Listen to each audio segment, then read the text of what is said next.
Street dogs அது அப்படியே தான் வளருது. ஓகே. ஆரம்ப காலத்துல இருந்தே நம்ம கூடவே தான் வளருது. அதை பார்த்து பேனிக் ஆனாதான் வந்து அது பேனிக் ஆகி போய் அட்டாக் பண்ணதே ஒழிய அது யாரையும் போய் துன்புறுத்துறது கிடையாது. யாரையும் கடிக்கணும்லாம் போய் கடிக்கிறது கிடையாது. ஓகே. அந்நிய மனுஷவங்க நம்ம ஏரியாவுக்குள்ள வராங்கன்னா நமக்கான ப்ரொடெக்டிவ் அது தருதே ஒழிய அது வந்து தப்பெல்லாம் பண்ணல. ஸோ ஸ்ட்ரீட் டாக்ஸ் இருக்கிறது நல்லது. ம். அது வேணா கொஞ்சம் சேஃபாக வச்சுக்கலாம்.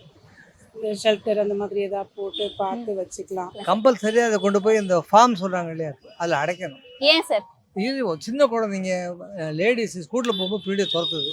டே காலையில் வாக்கிங் போது ரொம்ப டிஸ்டர்பன்ஸாக இருக்குது. இதை கண்ட்ரோலே பண்ண முடியாது. இது இன்னும் ஒரு ஸ்டேஜில் வந்து பொதுஜனங்களை விட நாய் ஜாஸ்தியாக போயிடும். ம். அதை இமீடியட்டாக கண்ட்ரோல் பண்ணது ரொம்ப நல்லது. ஓகே. ஆனா ஒட்டு மொத்தமா நாய்களை ஒழிக்கிறது மூலமா கண்டிப்பாக சரியாயிடும் நான் நினைக்கிறேன். ஒழிக்க சொல்லலை. ஓகே. இந்த அவங்க ஒரு இந்த இது சொல்கிறாங்க இல்லையா, ஒரு ஃபார்ம் மாதிரியோ இல்லை ஒரு இது மாதிரி ஷெட் மாதிரியோ போட்டு அதில் வந்து ஃபீட் பண்ணி வளர்க்கணும்னு சுப்ரீம் கோர்ட் முதல்ல சொல்லிச்சு இல்லையா, அதை ஃபாலோ பண்ணும்.